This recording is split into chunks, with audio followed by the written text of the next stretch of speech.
Dans cette vidéo, je te montre des fonctions logicielles vraiment super utiles que la Insta360 Ace Pro est la seule des caméras d'action à avoir. Je commence tout de suite par celle-ci, tu vas voir, c'est vraiment un truc qui est tout bête mais très très pratique. Quand tu enregistres quelque chose, imagine, hop, tu déclenches l'enregistrement et tu vois que ce que tu prends en fait, c'est pourri, ça ne te servira à rien. Ça va juste encombrer ta carte mémoire pour rien, il faudra le trier en plus après. Tu peux, si tu le souhaites, faire un appui long sur le bouton déclencheur jusqu'à ce que ce menu apparaisse. Et quand ce menu apparaît, tu as la possibilité d'appuyer ici pour effacer l'enregistrement en cours. Ça va directement l'effacer, il ne sera plus sur la carte mémoire. Et c'est un gros gain de temps après quand tu vas trier tes fichiers. Et un gros gain aussi d'espace de stockage sur la carte SD, c'est vraiment génial. Deuxième fonction qui est vraiment top aussi, imagine tu enregistres une vidéo et là pour une raison X ou Y, tu te dis ce qui se passe maintenant c'est pas terrible mais après par contre ça va reprendre et j'ai pas envie d'avoir deux fichiers différents pour cette même vidéo. Si tu veux, tu appuies sur le bouton pause ici. Ce bouton pause met la vidéo, enfin l'enregistrement en pause. Après, quand c'est en pause, tu peux, si tu veux, aller dans les réglages pour changer l'exposition, ce que tu veux, bref. Et quand tu es prêt, tu n'as plus qu'à appuyer sur le déclencheur en haut et l'enregistrement reprend sur le même fichier. Tu auras à la fin qu'un seul fichier. Si tu veux, tu peux faire plusieurs fois la manip, de faire plusieurs fois la pause et de reprendre. Et quand tu es content quand tu as vraiment ce qu'il te fallait et que tu veux mettre fin à cet enregistrement, tu appuies sur le bouton ici stop et là, ça enregistre un seul fichier. Donc tu auras vraiment un seul fichier avec que les moments intéressants qui seront mis dessus. Mais c'est pas tout. Quand tu vas dans tes fichiers déjà enregistrés ici, là, tu peux reprendre n'importe lequel, même un vieux fichier enregistré il y a longtemps, et ce fichier vidéo, bien sûr, que tu as enregistré il y a longtemps, si tu le souhaites, tu peux appuyer sur ici, le bouton enregistrement pour rajouter après ce fichier un autre enregistrement et n'en faire au final qu'un seul fichier. C'est un truc qui est vraiment atypique, moi j'avais jamais vu ça ailleurs nulle part et c'est vraiment très pratique pour n'avoir à la fin qu'un seul fichier au lieu de plusieurs en faisant des pauses dans l'enregistrement. Alors, autre point très polémique que la Ace Pro est la seule des caméras d'action à avoir, c'est la possibilité de faire des vidéos en 8K. Honnêtement, quand j'ai su que ça allait arriver, j'étais à la fois très sceptique mais aussi très impatient de le tester. Quand j'ai fait mon test de la Ace Pro, je savais que ça allait arriver mais j'avais pas le droit d'en parler parce que c'était pas encore prêt.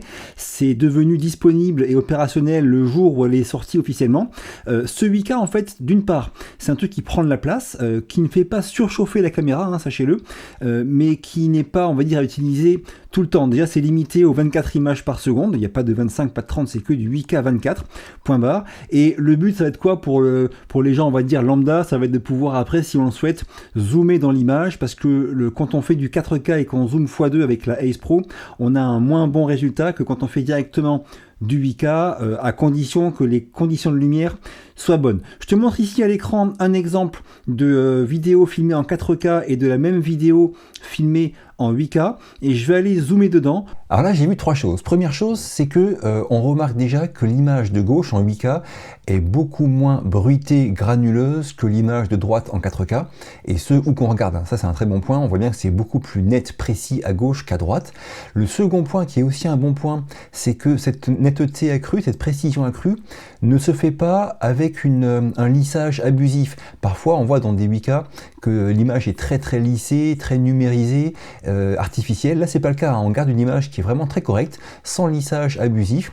C'est aussi un très très bon point. Donc ces deux bons points en fait font que clairement la 8K a un avantage net par rapport à la 4K dans ce style de conditions où la lumière est bonne. Mais attention, le troisième point lui il est négatif, c'est que j'ai remarqué sur pas mal de plans que ceci n'est valable que dans la partie centrale de l'image et dès qu'on se rapproche du bord du cadre, de la périphérie de l'image, on arrive à avoir du flou en 8K, une image qui est pas nette en périphérie de l'image, contrairement à la 4K. Donc pour résumer, c'est vraiment un gros gain qu'on a en 8K en termes de précision de l'image, elle est plus nette, plus précise, mais attention au bord du cadre où vous aurez une perte de netteté et une apparition de flou. Mais c'est quand même une belle prouesse et je suis vraiment très surpris de ce résultat.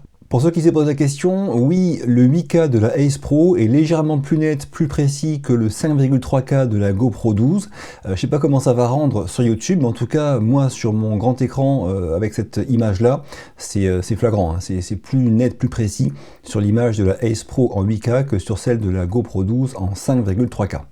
Maintenant, second exemple, ici avec la mire, là je vais déclencher un enregistrement vidéo en 4K 25 images par seconde. où on verra la mire et on va pouvoir aller voir un petit peu les limites de tout ça. Alors sur la mire, plusieurs points intéressants. Déjà, on va regarder un petit peu les couleurs difficiles. Là. En 4K, le texte est complètement illisible, hein, tant dans ce orange que dans cette sorte de magenta là. Alors qu'ici, en 8K, le texte, les lettres en orange, là, FF 4x0 là, sont clairement lisibles. Et ici, on voit FF00CB. C'est pas très net, mais on y arrive. Alors que là, c'est totalement impossible. Le second point qui est intéressant, sur les nombres, là, quand on descend, le 10 points en 4K, il est visible, mais pas très net. Le 8 points, il est invisible. Et quand on passe sur du 8K, le 10 points, il est super net. Et le 8 points, on le devine. Je m'intéresse maintenant à ces petites formes ici sur le côté, qui sont en fait comme celle-ci. Hein. C'est vraiment une sorte de disque duquel partent plusieurs rayons. Là. Ici, on voit l'ensemble des rayons en périphérie. Là, ici, on voit rien du tout. Hein. C'est des sortes de petits points, des formes bizarres qui apparaissent. C'est valable sur tous les autres aussi. Bon, voilà. Encore une fois, on voit sur la mire à différents endroits qu'en 8K, on gagne clairement au niveau précision, lisibilité de l'image, sans pour autant faire apparaître de choses qui sont trop numériques, trop lissées. Bref, c'est vraiment un très très bon point, encore une fois, pour la 8K. Comparaison rapide entre l'Ace Pro en 8K et la GoPro 12 en 5,3K, toujours sur la mire. Et là par contre j'étais plus loin des caméras. Hein. La mire est plus loin des caméras que sur les images précédentes avec la mire.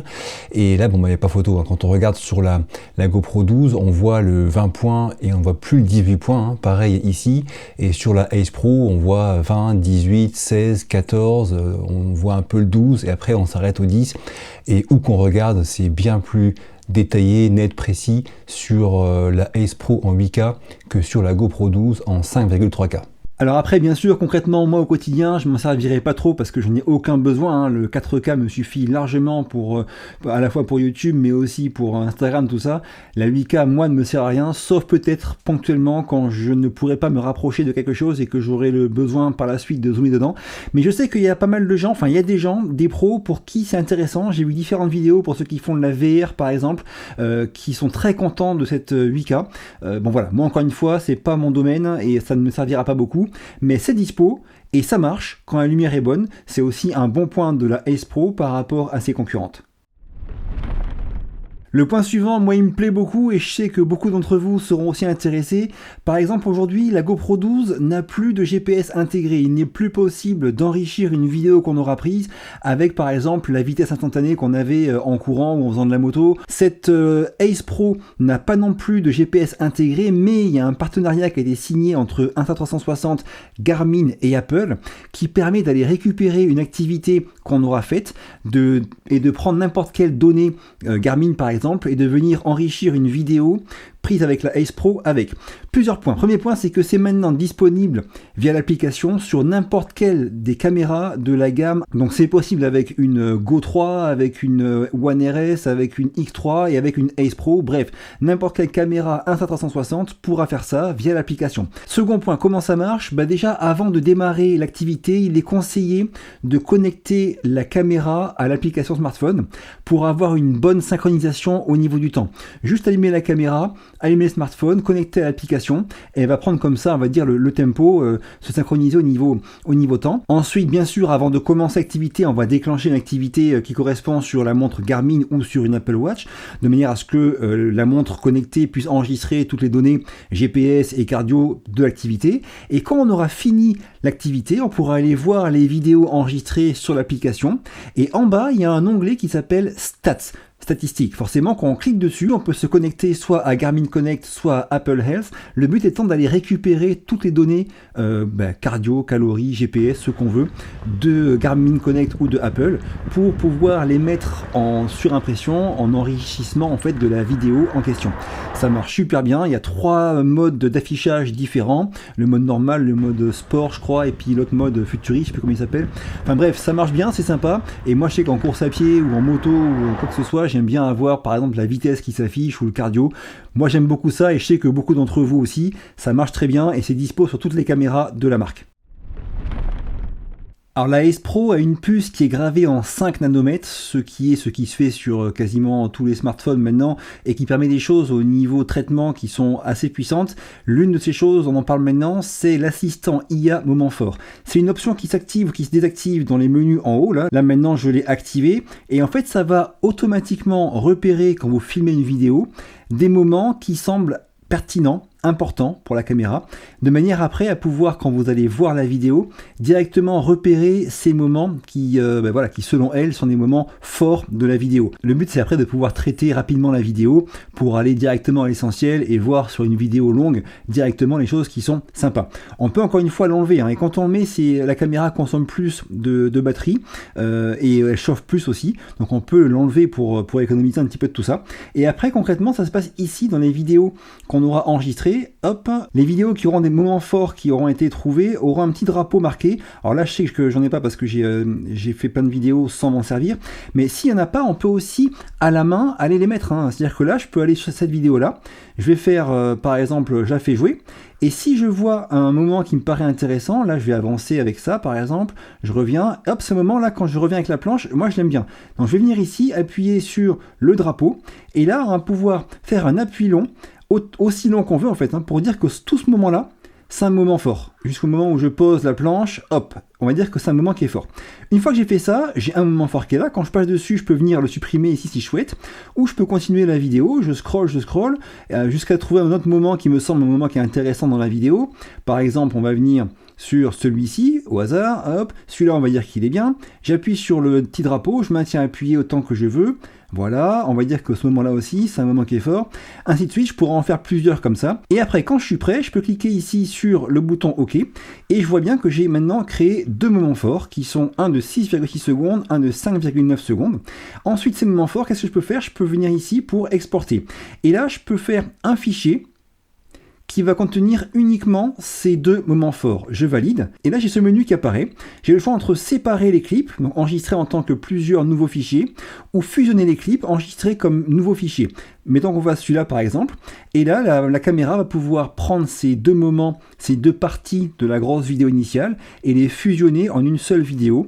Tout ça dans la caméra. Alors encore une fois, là j'ai montré l'exemple avec des moments forts que j'ai moi-même choisi et créé, mais quand on active l'option assistant IA moment fort, la caméra elle-même toute seule va repérer des moments forts qui seront pertinents ou non. En général ça marche bien, mais ce sera après aussi à vous de voir si ça vous convient ou non bien sûr, et d'en rajouter ou d'en supprimer, dans le but après encore une fois, vous avez vu, d'exporter que ces moments forts ou d'exporter une vidéo qui est une fusion de ces différents moments forts. Donc ça ici c'est la vidéo que je viens de regarder avec vous là, et là maintenant vous voyez il y a un drapeau avec marqué 2 parce qu'il y a bien deux moments forts qu'on a choisi nous-mêmes. Encore une fois, si la caméra l'avait fait toute seule, il y aurait des moments forts en plus que la caméra aurait trouvé, et la vidéo que je viens d'exporter en fusionnant ces deux moments forts se trouve au sommet, c'est la dernière vidéo enregistrée sur la carte micro SD, elle est ici. Ici là j'ai bien la vidéo qu'on vient de créer à l'instant en fusionnant ces deux moments forts.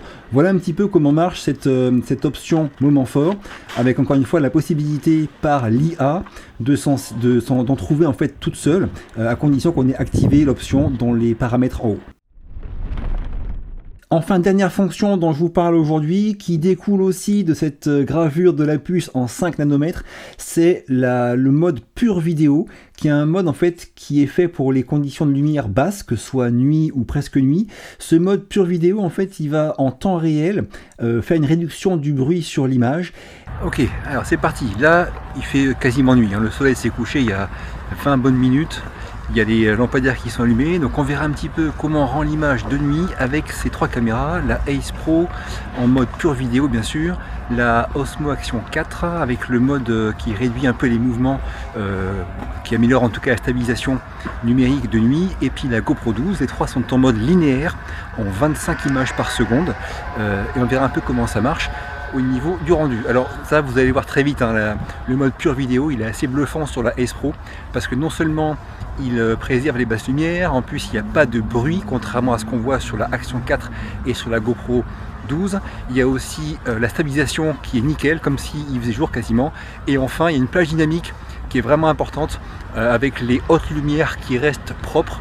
comme sur le lampadaire qui est derrière moi, tout en ayant les basses lumières sur mon visage qui sont correctes. Bref, ce mode pure vidéo, il est assez bluffant pour une caméra d'action, et en tout cas c'est le meilleur rendu qu'on peut avoir sur une caméra d'action aujourd'hui, quand il fait quasiment nuit, voire nuit, il n'y a pas photo. Alors, toujours mode pure vidéo, je vais trottiner pour qu'on voit un peu la stabilisation, comment ça se passe. Voilà, là c'est le test un petit peu ultime, avec l'arrière-plan normalement qui a du mal à être stabilisé sur GoPro 12. Alors quand la caméra est presque fixe, GoPro s'en sort bien, on voit que là c'est bien exposé au premier plan, mais il n'y a pas de secret, c'est parce que la vitesse d'obturation est très lente, et on voit quand le jeune homme passe en footing là, qu'il y a beaucoup plus de flou de mouvement sur GoPro que sur le reste, ce qui n'est pas gênant pour ce style de plan, mais c'est pour ça que l'exposition est bonne au premier plan.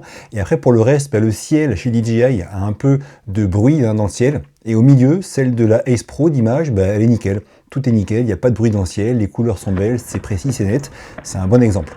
Autre exemple, cette fois-ci sans lumière au premier plan. Là, on voit sur l'image de GoPro à droite que on a vraiment du bruit et du flou sur les rochers qui sont en bas de l'image, tout près de moi. Pareil chez DJI, c'est tout noir, tout flou, il n'y a rien à en tirer sur les rochers. À l'inverse, chez la Ace Pro, ça se passe bien au niveau des rochers, on arrive bien à voir, il y a même des couleurs un petit peu dans l'eau là. Franchement, l'image est pas mal. Et pour le reste, pareil, on voit du bruit sur le ciel, sur la Osmo Action 4 à gauche, alors que sur la Ace Pro, on a un ciel qui est propre, tout le reste est propre, franchement, c'est bluffant. Bref, dans le monde des caméras d'action, ce qui fera le mieux dans des conditions de nuit ou presque de nuit, c'est vraiment sans aucun doute la Ace Pro aujourd'hui grâce à ce mode pure vidéo. J'ai fini pour aujourd'hui. Si la vidéo vous a plu ou été utile, pensez à me le dire en commentaire, à me défoncer le bouton like, à la partager et à vous abonner, ça m'aide beaucoup. Un grand merci à Insta360 d'avoir sponsorisé cette vidéo. Je vous quitte, à très vite pour la prochaine, et d'ici là, bougez-vous purée, bougez-vous.